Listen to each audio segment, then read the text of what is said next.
Welcome to Blue Grit Radio, the podcast that explores making better cops for a better community. I'm your host, Eric Tung.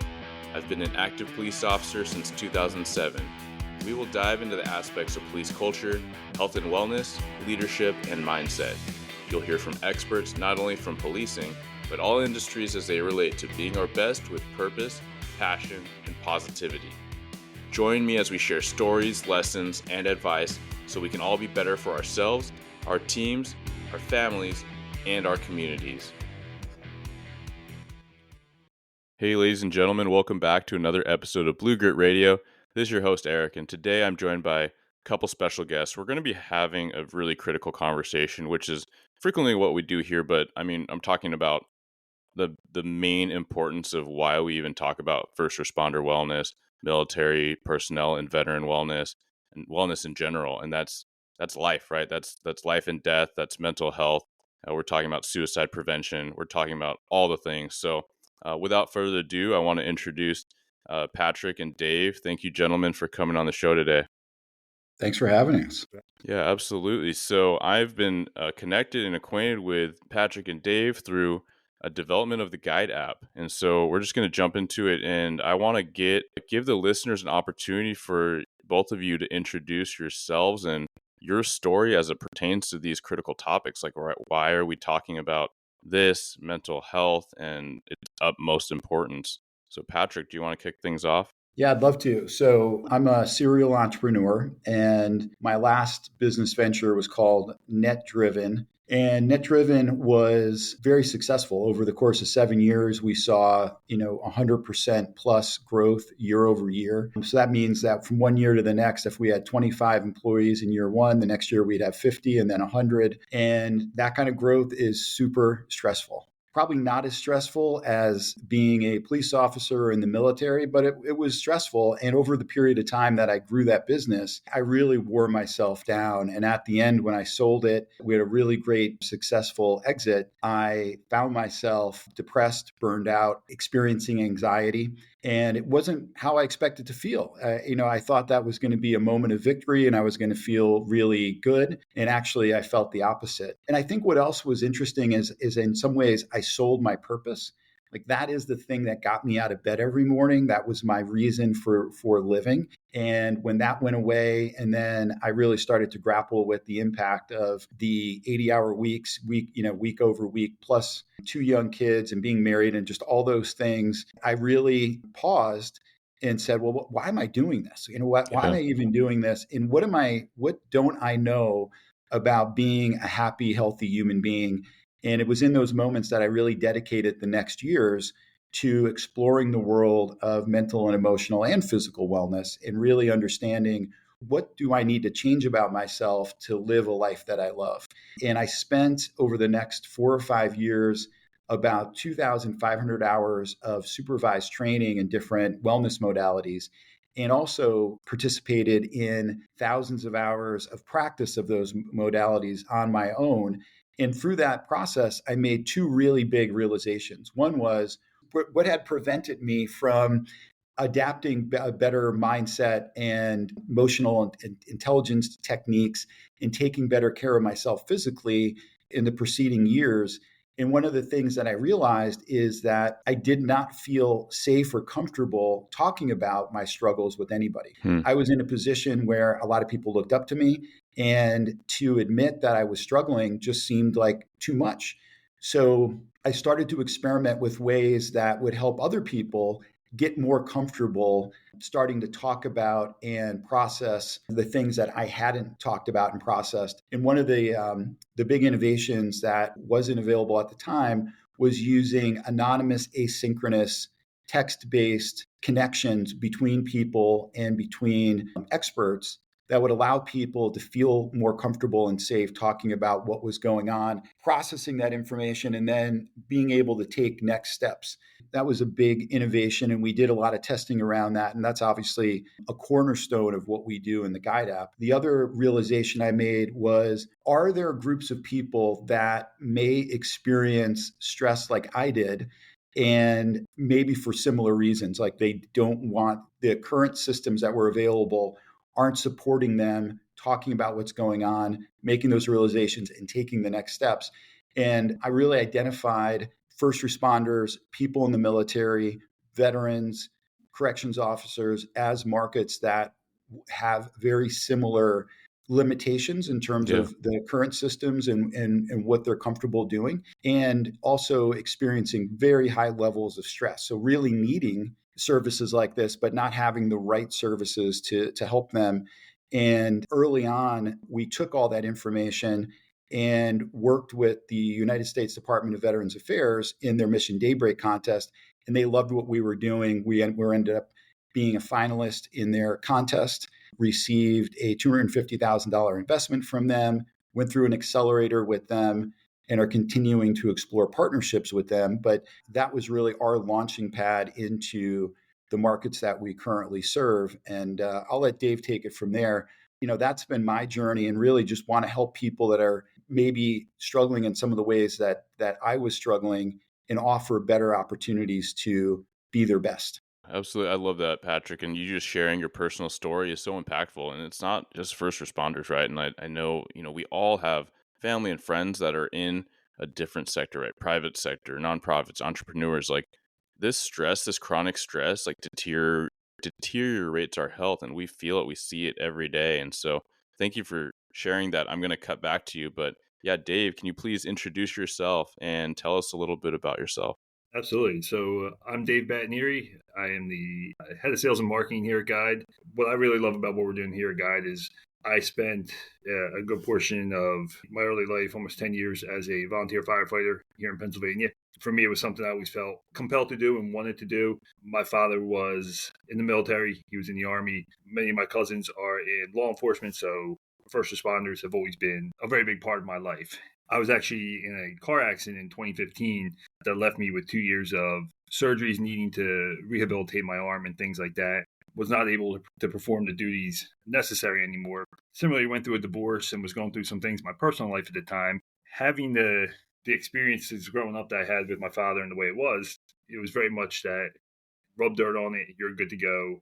Yeah. We never showed emotions. Yeah. Old It school. was that whole type of lifestyle. Even as a first responder and things like that, I think to some degree we have to compartmentalize certain things. I mean, you go out on a call and see something, and it could be your first call of the evening. You still have a shift to finish and things to go through. I agree with the fact that we have to do that to a certain extent, but for me, I never realized how much my resilience and mental health was actually being affected. I thought I was doing great getting through the days, and it takes someone to point out that you're doing just that, getting through the days. You're not actually enjoying or living, or you're really focusing on things. So, luckily for me, I had the opportunity to get in contact with Pat and the team at Guide. My first responder background, my startup background, this is the third startup I've done as in my career. And so for me, this is something that's very near and dear personally for myself, and obviously tons of family and friends that I know who are in the first responder space. So for me, the peer support piece and all of that departments have, I think is a wonderful thing. I know personally it was something I never utilized. And I think that's constantly what I hear among talking to people, is that these are great programs to have within departments, but we all know nobody wants to go to a peer, and nobody wants to go to a CEO and say, hey man, that call kind of shook me up. With the things we're doing here, with our anonymous platform, with the peer support piece, with the micro learning courses, it's really something that I think is missing in this community, and something that's long overdue. So that's what really keeps me passionate about what we're doing and helping, Yeah. people like us who have been there and have done these things.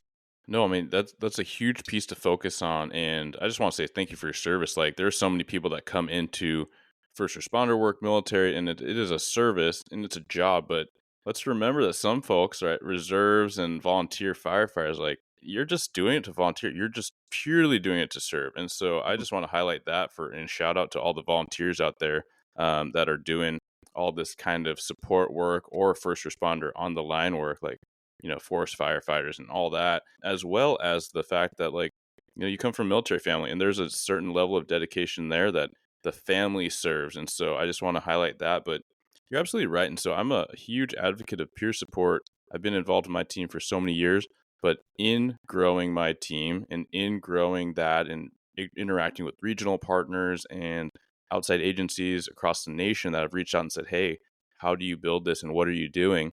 I have found certain people recognize that in their department, just to introduce a peer support team, it's really dicey because the gossip culture is so high, right? And maybe it's a small department and it is like a small little clique. And so it is extremely risky to broach that, right? And so you do see some departments, and it's, it's like a club here versus a club there, but some departments are very familial, they're very supportive, and they have those successful programs. But I love how, although I'm a fan of peer support, like it's something that you got to grow and you got to build that trust so deliberately over time. And one small misstep of a member can really dismantle that trust. What I love about an aspect like Guide is that you can have that larger network, right? I can talk to someone anonymously that may never know my voice, may never know, like my name, and then just have that same community that we thrive on, that we know is so critical. The fact that you can mention something, you can talk about a call, and that's the other thing. Even if it's anonymous and you're talking within your agency and you say, I was on a call, they're gonna be like, that was Eric. I know that call he was on. Mm-hmm. And again, blows the whole thing open and could paint you in a certain shadow. But the fact that you can do this with same like-minded people across the country who, to your point, are never going to know your name, your voice, but have been through similar experience. Because I think all across, we all go through similar experience, whether it's police, fire, EMS. Like we all end up on the same calls a lot of times. Yeah. And so, Yeah. to be able to have those experiences and be able to have those outlets and know that someone's been there going through that, and you guys can have this conversation. You can be vulnerable. You can be who you want to be, and there's no judgment. There's no stigma. There's still very much a stigma around this in the community. It's getting better, I think, but it takes the work of people like yourself and different departments to keep pushing this forward for sure. We just need more. And I want to cut back to Pat because, something you said, and as far as like your loss of purpose, and we know that first responders, like our community, the community that we're talking about, that this resource is largely for and geared towards, is that there is that sense of a purpose that oftentimes becomes really fragile. And we talk about injury, we talk about post-traumatic stress injury, like as well as the physical injury, right? And so whether people can do this job might not be up to them, and whether people can continue in this. I mean, retirement, that's a huge theme that I keep talking about with a bunch of individuals, which is how do we transition and how do we build some of these healthy balance practices so that people can transition out of the job, out of the career, whether it's after 5 years or after 30, right? And so, Pat, I kind of want to ask you about that as far as like your own personal reflections and, how that's informed your mission and building this. Yeah, it's a great question, Eric. So what's great about, I think, the time I spent, and then how that translated into what we do at Guide, is I've noticed through my own reflections and my own work that there are critical psychological and emotional elements that I needed to create to really live my best life. And for me, the work that I do is about empowering other people to just be their best. That gets me so excited. Getting up every day is I want to be my best. I look at my life. I've got a finite amount of time left on this earth, and I want to make sure I maximize every minute to have a great impact for myself and for the people and causes I care about. So what are those elements, right? And one of the big elements is purpose and mission. Being really clear on what is my reason for living, and then specifically, how does that translate into a mission that I'm trying to accomplish with my time? There are other elements too, which include elements around emotional intelligence, self-care. There's a lot of elements that really go into living your best life, but very specifically around purpose. What I discovered is that after I sold my company, I lost my purpose. And then I worked with coaches to create a new purpose. And it is something that you can recreate at any point in your life. And actually, that is one of the things we teach in the Guide app is how do you discover and clarify your current purpose, or if your current purpose has been completed, how do you create a new one? And what I was surprised to find is that doing the work that I did, and one of the contributors to the guide app, one of our advisors, his name is Tim Kelly. He is a former naval officer who has written several books on purpose, helped me quite a bit. And now we're working with him to get his methodologies into the app so that they can help other people. So that is definitely one of the areas we focus on. And it's critical. It's critical. You need to have a why.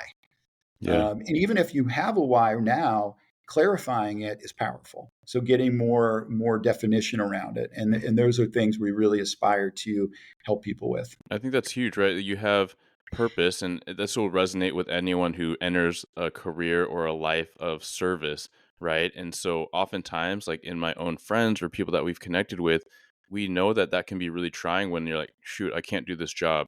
And then that has become, I will say, an over creep of like their whole purpose, right? But their purpose coming in was to help people in this way, right? And so it's almost like you got to unclarify it and then reclarify it. To your point, like it is, there's so many ways to help people. There's so many ways to help the community or people of this first responder military community. It might just be a different seat at the table, right? Exactly. Yeah. I think what I discovered is, I had a very clear purpose. I stepped away from it. And what I was excited about is now I actually feel more purposeful than I ever have. So I think having that hope that if you do leave the military or you do leave your career as a first responder, that you can rediscover, recreate, or further clarify a purpose that may be more exciting, more engaging than ever. And that hope is real because that was my experience, is that now what I'm doing feels more purposeful than anything I've ever done. That's so powerful. We all get into it, like you said, to help, to have this purpose of serving and doing something higher. And, I think so many times we always think, hey, we have to be the hero. We have to be the ones doing X, Y, Z to protect everybody else. And oftentimes we forget to take a look and worry about protecting ourselves. Yeah. We talk about it all the time with the company, but agencies, departments will invest in our personal protection. You guys have your gun, your ammo, your vest. We have our bunker gear and all of our equipment. And that's great to have this personal protection, but take a look at everything we see and the stressors we experience and what part of where does the toolkit come in to help protect our resilience and our emotional well-being and things like that.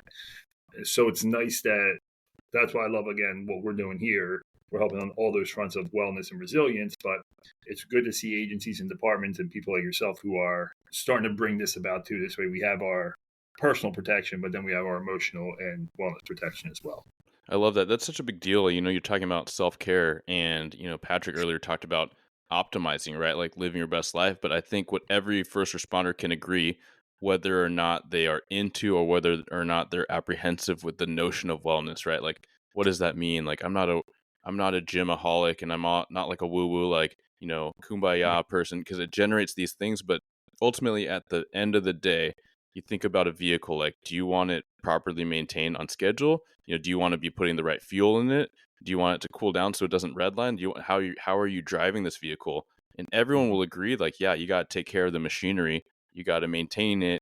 You got to, get it equipped with the right things and a responsible driver, right? So if you want to use that metaphor, like, absolutely, we need self-care so that we can do the job and we can do the service that we want. And that's where I hope that, if we keep beating that drum, it helps resistant people to adopt that mentality where, like, yeah, you can't just redline it. You will burn out and then you'll be helping nobody, right? You won't be helping your family. You won't be helping your department. You won't be helping yourself. And so that self-care is so critical, right? Like, we often need that reflection point to say, hey, you got to put on your own oxygen mask before you put it on others, or else no one has a mask on, right? It's a really good point, Eric. And I think one of the things that needs to change is the language, right? So I love the analogy you just used. It's not only maintaining it, but maybe do an engine upgrade, right? Maybe go from your 400 horsepower engine to a 600 horsepower engine. And I think that's part of it too.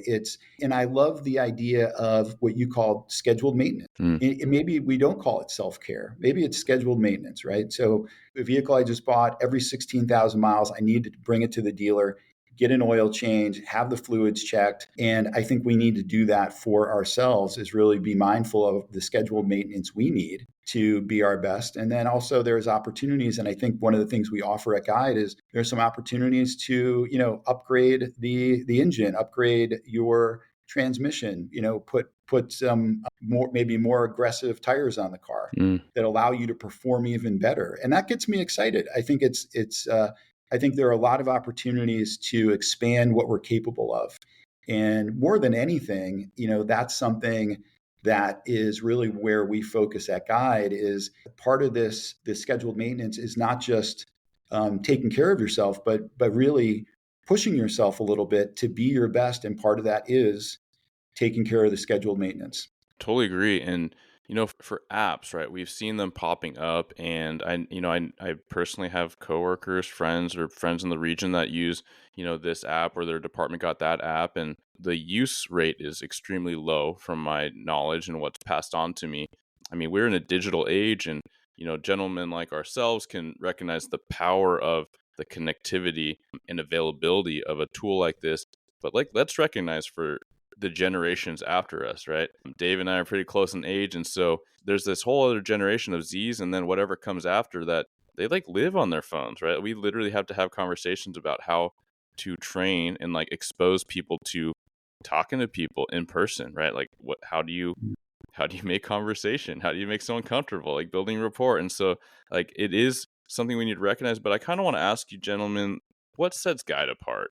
Because we do hear these different names in the space. It's a really good question. And Dave, if you don't mind, I'll jump in and then leave some room for you to jump in as well. So one of the things you talked about is utilization. And I think one of the big things that set us apart is the utilization rate. So we recently did a preclinical trial. We're very scientific about how we go about this. And the two things we focus on is we want people to use it. And when they use it, we want them to get benefits. So in the preclinical trial, we measured both of those things. And we were really surprised. 75% of the people that went through our preclinical trial were using the app every week in the preclinical trial. And they were doing not just using it, but going in, completing lessons, participating in the small groups, doing all the things that are available in the app. So that was really encouraging. And when we look across our platform, it's amazing. I believe on average, within the first 30 days of launching with the client, 50% of the people download it. And of those 50%, the vast majority are using it every week. So we do experience much higher utilization than anyone else we're aware of. And then the second part of that is, okay, so they're using it. Are they getting benefits? In the preclinical trial, we were able to very clearly demonstrate that if you used it just a couple minutes, 2 or 3 times a week for 4 weeks, you experienced on average a 29% decrease in anxiety, 15% increase in motivation, significant overall wellness boost, really significant decrease in negative emotion. So very clear benefits from using it. And the reason we think that we experienced that higher utilization and really clear benefits is the fact that you are connecting human beings in the app, and we're the only ones doing that. So we do have these small groups where people can go in and talk to one another, and they're facilitated in their discussion. So the app is very well integrated so that there are 3 main pillars that drive the benefits. One is our micro-learning courses. So as opposed to having to sit through a 30, 60, all-day session on wellness, you can take a 2-minute class, and everybody has 2 minutes to spare. And at the end, you're asked a few questions, and then you can share those questions anonymously with your small group, which facilitates discussion. And in those small groups, we have moderators. A lot of them are members of the first responder or military community in there, kind of helping facilitate those discussions. So it's those micro learning courses, which is the exact amount of time that I think a lot of people have available to learn these things. That small group, which creates a human connection. And then we also offer practices. So you can go in and you can schedule, hey, I want to do a 3-minute meditation once a day, or I want to do, a journaling exercise once a day. You can schedule it. It'll remind you to do it. And all those things really build resilience and wellness over time. And one of our big theories that we're proving out is the fact that wellness and resilience, just like physical fitness, build over time. I think we're all super clear on the fact that, if you go to the gym once and you never go again, you're not going to really experience a lot of benefits. But if you run or do yoga 3 times a week, a year later, you are in much better shape, right? Mm-hmm. And it's the same thing with mental and emotional wellness and resilience, is that practicing a little bit a couple times a week is going to have massive benefits down the road. And I think that's one thing that we really gear the app towards. So it's hopefully that's clear. And let me know if you have any questions to clarify any of that. But those are really big differentiators for us. And I think the reasons why we see such high utilization and such very clear progress for people that do utilize it. Yeah, Dave, you want to add anything onto that? Pat did a great job touching on those things. I love the science that we're putting into it to make sure it's effective and it works, because great if your department can says, hey, we have an app, but if nobody's using it, it's just another app on their phone. One thing I know about governments is that when they spend money, they love to see, an ROI on what they're spending their money on. I think the fact that we actually have individualized accounts, which a lot of these other companies don't, not only does it create that personalized experience where, as you're going through, we start to curate courses and push content that you would be interested in, but it also allows these different agencies and departments to see, hey, this high number of people are actually using the app. This number of people are engaged in a group. This number of people are taking courses. I think we have the most robust analytical platform that's out there for being completely anonymous. For as anonymous as we are, we can actually get some pretty granular information for you. So I think from that perspective, agencies would love to see that their investment is actually working. As far as the actual app, the content itself inside the app, there's something there for everybody. Tons of first responders. I think the first thing most of us are not going to log in and do is go look for a resilience course or something like that. But if we're going in and we're looking at the macro calculator and we're calculating our nutrition, or we want to learn about fitness and we happen to stumble upon these other things along the way and like, hey, let me check this out. Mm-hmm. That's a great thing. Right now, what we've seen from the people we deploy with, the course that's taken and retaken the most times within the app is a course on forgiveness.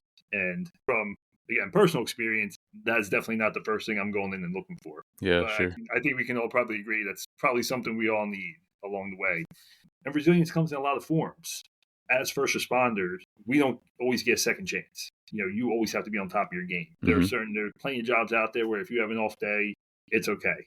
For us and first responders and military, we have an off day. It could be a matter of our life, our partner's life, our team, the community. And there are a lot of factors that go into that. So if your relationship with your girlfriend or spouse or whoever is not right, if your finances aren't right, if you're physically unfit or your nutrition's off, all those things can start to play with your head. So the fact that we cover all these different bases within the app and can help with all that, and we're building out these great partner programs and bringing in other peers and other people who are in the first responder community to bring content in, I think is huge in helping to separate us apart from what's out there. To me, anybody who's there's not a lot of players in this market, as you're aware. Anybody who's out there trying to help with this, I think is doing a great thing.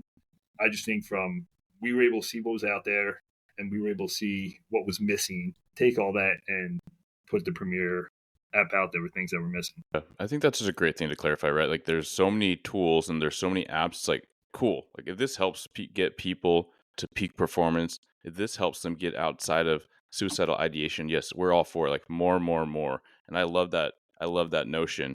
Just kind of recap what both of you guys went over. I mean, first we're talking about the efficacy, right? So data-driven studies. I know that is music to a lot of bosses' ears because, there's me, there's the guy that kind of my background, just like, hey, just build it and they'll come and it'll be proven, right? I'm not a stat guy, but there's people that are like, hey, like show me the money. And so I love that aspect to have numbers that can go behind it, especially with the adaptation, the use rate, right? Those are things that bosses want to hear because to your point, Dave, like they're spending money and they want to see the return. They want to know their people are using it. And so it's fantastic whether bosses are getting it because they're like, hey, I want to do whatever I can to support my officers or my firefighters or what have you, my community, my department's wellness so that they can thrive, right? Not just through the career, but into retirement. Like that's fantastic if they're altruistic. At the same time, if there's people that might be maybe less into it holistically, but they're like, well, we want to get an app and I don't really know how I feel about it, but if we're spending the money, I want to make sure it's working. I love that aspect too. Another point is, we talk about short amount of time, right? You can have these digestible modules, and we know we're all pressed on time, right? There's a couple things there, right? One, where our life's busy enough. You got shift work, you got families, you got all these other things. Try to fit in sleep. And then you have these things that don't take a lot of time. And the other piece of that I'd say is intentionality, right? So myself included, there's a lot of times where I hear a practice, I'm like, yeah, I ought to be better about that. And if you ask me if I feel better when I journal, I'd say yeah. How often do I do it? Man, not super often, right? So like it's over in a drawer and I got to make sure I'm intentional about it. But to even have that reminder, right? We know the power of breath work. Most people that are following along or tuning in, they know it's important, right? We got to get oxygen to our brain, control and boost our parasympathetic systems, rest and recovery. But how often when you're in the mix are you like, hey, I got to take a moment and breathe, right? And so just all these little factors that can play in and enhance someone's personal, vetted, beneficial wellness practices, how it can enhance that, I think is a really worthy thing to highlight. You know what, Eric, you brought up a good point, which is the science. And I just wanted to talk a little bit more about that. So on our website, which is theguideapp.com, on the homepage, there are two buttons. One is Get Started Today, and one is Download the free white paper. So if there is somebody listening who is really driven by the science, the white paper we wrote on some of our testing is really informative. It was actually written by two doctors. One is a clinical psychologist who specializes in PTSD, and the other one is a Harvard PhD focused on organizational wellness. And they did a great job of summarizing some of the science behind what we do. And we wrote it in a way where the first page is really a summary of the results. So if you don't want to go into all the math and science that are behind it, you can really get a really good overview of what we've done, why we do it, and what the results have been. Yeah, I think that's such a good thing to highlight. And I'm trying to be better about that with my like department emails, which is, hey, thanks for opening the email. Here's what you need to know, bullet, bullet, bullet. If you want to know why, right? If you want to read more, please continue on.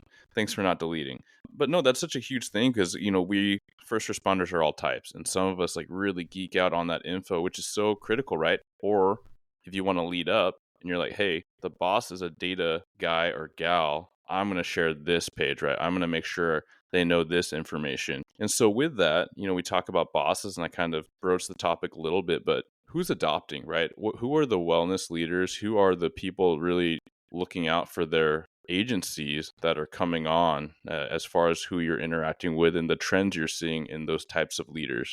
Yeah, I mean, I'll jump in just obviously from the sales angle. It's interesting across the board the types of people that I speak with. So depending on the size of the department, you have a lot of chiefs. Obviously, state by state, you have agencies who want to get through accreditation processes, and obviously, wellness is a piece that they're looking to do for that. For some, they're like, hey, when I first get on the call and I say, what's your wellness program doing? They're like, hey, we have a gym. It always goes right to the physical fitness. A lot of places do have the peer support. It's interesting to me, even some large departments, like big major top 5 cities, have just gotten wellness programs within the last 3 or 4 years. We've had a lot of great conversations. Obviously, being based right here in Pennsylvania, we do a lot of stuff with the Pennsylvania State Police and the surrounding states around here. It's interesting to see different avenues get involved. So in the state of New Jersey, we just brought on 4 new police departments. They were very excited, very forward thinking. We're having some budgeting issues and actually had the PBA, the Police Benevolence Association, actually step up and say, you know what, part of what we do is we work with contracting, we care about health and wellness. They actually procured a guide app for their, the departments that were in their local PBA. So it's finding these different avenues because, again, I think it's still a new topic. It's still something that has a stigma around it. I think we're getting better. There's plenty of money for ammo and guns and vests and all the good stuff, body cams, which are all, again, very, very important. It seems like wellness doesn't really get that budget yet. So, everybody, hey, let's build a wellness program. Let's have all these things. Absolutely. I'd love to cut in because to that point, right, like, it's a harrowing number how many cops are shot and killed. But man, we talk about preventable death, like we're going to be interacting with bad dudes with guns, right? That's part of the job. But the staggering and just dismal number is like how many cops are killing themselves, right? And so that's not just cops, it's just what is closest to me and what I know, but I know it's firefighters, I know it's EMS, I know it's COs, I know it's military personnel and veterans, right? So like case in point, the importance of this. But again, you kind of said it, right? Like some people are coming in recognizing the value and other people are maybe going for accreditation and checking a box like, hey, this is important. Whatever your barrier of entry is, like, hey, cool, like we got you in, but now you can be compelled, now you can see the efficacy, right? Like, hey, if that's the reason why is for accreditation, cool, I'm in for it, right? Because it will be beneficial to your people, right? And so even if it's that, and then you have the data, for people that could listen to this, maybe the bosses are on the fence of whether to go with an app or which one. Like that's what this conversation is all about, is just trying to spread that positive knowledge so that we can get more people well. That is a really good point. So when you think about what is the biggest danger to a law enforcement officer, a firefighter, somebody who's a soldier, somebody who's a CO, it is not the physical danger. It really is the hidden factors around mental and emotional wellness that are the biggest threat to the lives of the men and women that serve all of us. And today, billions of dollars are spent on physical protection. And you guys know it better than anyone. There are the right weapons, the right tools for body armor, the right training is prevalent, and they do such a great job. And really, what we need to move towards is a world where we're spending an equal amount of money on the protections around mental and emotional wellness. And I Absolutely. believe we're going to get there. I really believe we're going to get there. And I think that's how we think about Guide. It is another tool. It is another tool that is there for empowering people to be their best and to live a great life and be protected. And I'm sure there's other great tools out there, that serves those purpose. But it's a class of tools that need to gain more respect and more investment. There's no more significant topic than to talk about like people taking their own lives, right? And so if that's not enough to drive the point home, let's think about other prevailing issues in our culture, which is burnout we talked about, but it's also relationships, right? There's so many jokes and stereotypes about divorce rates and first responders, and they're rooted from a point of people not being able to adequately navigate the amount of trauma and chronic stress. And that's a big thing, right? And to think about something that can aid in resilience, it seems like low-hanging fruit and it seems like a no-brainer. And I even remember years ago, we had a resilience trainer coming into my department. So props to my department for bringing them in. But someone from the audience asked, hey, is resilience trainable? The trainer was like, that's a good question. He kind of pondered on it. He's like, I'm not sure.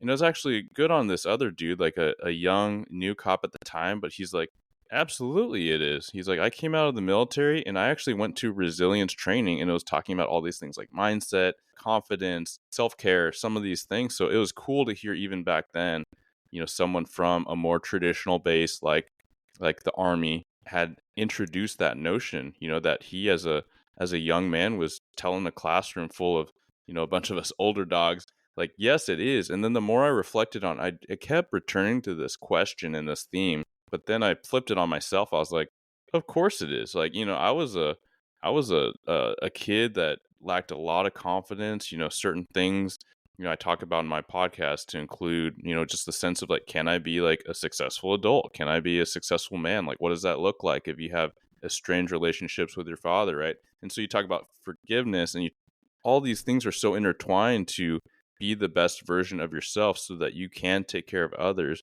And you're really being a leader of yourself, right? Ownership is leadership for me. And so I love that these things all interact, and it seems like a no-brainer to me that if you have a tool that can affect these things in all this multitude of ways, right? You've even highlighted the fact where someone can go in and plug in their macros for nutritional benefit, right? That's crucial, right? But if that's what gets someone to open the app, awesome. And then they're going to see the benefit of that. Then they'll return for something else, right? for someone else, it might be forgiveness because they're like, man, I'm dealing with a loved one or, a quote unquote loved one and on their deathbed. And I don't know how to process these things. I don't know how to navigate that. And I have a resource right here at my fingertips that's going to help me be present. It's going to help me process a lot of these complicated feelings and move forward. Right. And so, I mean, the spectrum is there. Yep, absolutely. One of the things you just mentioned is about processing emotions. And I think all of us on this call could probably agree, growing up, that is not something we got any training on. And in fact, the family I grew up in, the lesson was you take feelings and you stuff them down and you never talk about them again, Like right? And I Dave's think we family. probably, Yeah. Yeah. yeah, I had a right. bit of that too. Yeah. There's a correlation here. Yeah.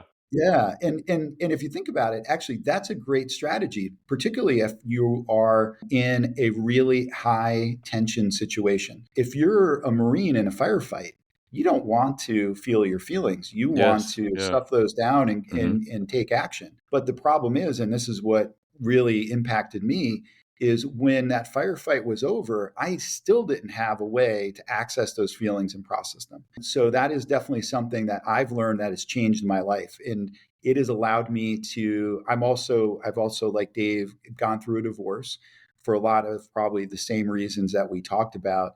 But it has really empowered me to have better relationships with myself, be a better dad for my kids, better relationships with women, better relationships with friends. And it really makes my life a lot more meaningful. In the beginning, it felt weird because I had so much programming that is just not something you do. But on the other side of it, it has really been transformative, and my life is a lot happier and better. And I'm still able to come to work and make a big impact on my purpose. But in addition, outside of work, I'm more successful. The other thing I'll just mention quickly is around motivation. There is my purpose, and that's definitely something that gets me out of bed every day. But then there's also the people that I care about. And one of the, I have 2 children, and it is such a motivator for me to want to be the best dad I can be for those 2 boys. Mm-hmm. And what I've realized is being a great dad is, number one, about being the best version of yourself. So you set a good example for those children. And that's been a big motivator. And one of the things I've learned from the things we teach at Guide is I think, I have become a dad I'm really proud of. And, growing up, I love my dad, but I've definitely struggled with my relationship with my father. And it's motivated me to want to be the best dad I can be for my kids. Yeah, I love that. Thank you for sharing that. With the first responder community, there are these wellness programs and we have a team and we have the togetherness, but again, nobody wants to talk about it with each other. And you think you have this big group of team members and this big support group. It's what happens when you leave and you're alone, and that's where you don't want to share with your spouse, you compartmentalize, but then you sit there by yourself and you're like, this happened, this happened, this happened. And it piles on and piles on and piles on. And that's great that you have those resources at work. Most people aren't going to reach out or return to the department and go utilize those resources. So I think these agencies and places who are instituting something like Guide and putting this in, these guys now have it right at their fingertips. It's like you have 24/7 care personalized towards you, designed for you that you can do if you need to figure out some kind of forgiveness for that situation you're in. You can learn about it. If you wake up at 2 a.m. with night terrors because of something you saw, and man, there's someone probably going through the same exact thing. You pop on the app and there could be someone in there looking for someone to talk to just like you. It's having being able to expand beyond the department. I think it's a very crucial thing. It's something, I hear in talking with the VA and things like that. It's like, hey, these guys go and they're lucky if they can get an appointment once a month, once every other month with a therapist. Well, that's great. You get that. What do you have when you're not there? Yeah, that's a thing too. Yeah. It's a great point, Dave. I think one of the things that is great about Guide, like Dave said, it is available 24/7. You don't have to go anywhere. It's always with you. It is very affordable for the typical group of folks. You can get access the less than a cup of coffee a month per person. So it is something that really broadens access to the tools that are required to help people to be their best. And it's interesting, today there are so many studies that show that probably depending on the study, between 70 and 80% of people don't get the help they need on the mental and emotional wellness front. And in a lot of cases, it's not because resources aren't available, it's because the right resources aren't available. So people don't want to go on the record necessarily as having participated in their veteran-sponsored or employee-sponsored mental health initiatives. But with Guide, there is never any record of any participation, which is, I think, why we see such high initial participation and ongoing participation, because it's just like there are so many people out there just waiting for something like this. And then when it's finally available, people jump in and really utilize it. Yeah, those are such good points. I hadn't really thought about it in that way, right? We talked about stopping the stigma and, putting an end to the stigma of seeking help, but not just doing that, but what the tool allows is that you can work around the stigma, right? Like Yeah. there is that thing where like I don't want to go to my employee at my EAP, or maybe because it's a new thing you're just kind of doubtful, right? So all that to say, like there's so many different avenues that you could approach in that way. And even from personal experience, and I said this in a recent episode where I was just had a lot of things on my mind, and I wasn't in a super low state, but I had a lot of things that I kind of wanted to unpack, but it was getting late, and I just didn't want to burden anyone, right? And so just that notion of like having something that I wanted to unpack, and I know that I have so many people in my corner that would be mad at me and probably call me out, be like, man, like you didn't call or text, like you could have done that. But I'm like, man, you got kids and, you're probably getting ready for bed, and shift work is what it is. Like, I don't want to interrupt you and, your time with your family. I'm just upset. But even that thing, and just to have someone, that availability, and also, you kind of talked about the right resource, right? And I think it's pretty well socialized that available, culturally competent mental health professionals are not readily available, right? Like you might be able to get a therapist, whatever, but if it's someone that's going to understand your culture and the things that you go through with specialized training and experience working with those individuals, that might be hard to come by. And our jobs being what they are, maybe you have a scheduled visit later this month, but maybe you miss it because you got called out, you got called into duty. And so you can maybe wait another couple weeks to talk to somebody. But what about right now, right? And it's not to say that those aren't extremely valuable resources. But again, like my thing is, why not both? Why not a yes and kind of mentality with it? Yeah, and I think they're super complementary. And the other thing that we are starting to accumulate some evidence around is that people who use the Guide app over time become more likely to then use other available resources because they get comfortable. Yeah. What we offer is the absolute lowest barrier to entry. And maybe some people say there's no barrier to entry to get access to mental and emotional wellness resources with Guide. So that will get those 80% of people that aren't getting the help they need on the right path. And some of those may decide later as they get more comfortable, maybe I'll go see a therapist too. So I think it really is a great onboarding tool for people. And some people may use it and find it's absolutely everything that they need. But I think it's really important is how do you get people started? And and what Guide offers is really the easiest way to get people started. At this point, I'm fairly convinced that people are intrigued, people are leaning in, and they're going to be like, okay, cool, like I'm in. How do I find out more? How do I get in contact? So what would you say to those folks? They can go to our website. They can request some information. This isn't just a job for me. It is, something I'm very passionate about. So they can email me, they can text me, call me, provide that stuff in a link for them. Yeah, absolutely. That'll be in the show notes. So we can provide all the information. They can reach out and they can schedule a demo. They can get more information. But again, this is more of a calling than it is I say it to Pat all the time. I hate even having sales in my title because the stuff that we're doing is really partnerships. The agencies we work with have just as much say as to what goes into the app. In fact, we welcome. Every department's different. Everybody comes a different breed of life. So, one of the departments we were working with, their guys were terrible with money. They were like, they're not planning for retirement. They think their pension is 100% of their pay right now, and it's going to last them forever. It doesn't. So what did we do? We went back and put in a retirement course and try and help create some guidance around that. If there's something you guys want to see that we're working with, We bring that back to our team. That's what I love. There's no cookie cutter stuff in Guide. It's all custom built content, and it's built for the people who are working. It's a really good point, Dave. Well, number one, if you are curious about Guide, please reach out to Dave. He's a great resource. Our website is theguideapp.com, and you can request information and or email or call Dave directly. What Dave was saying is about what we're creating as a community.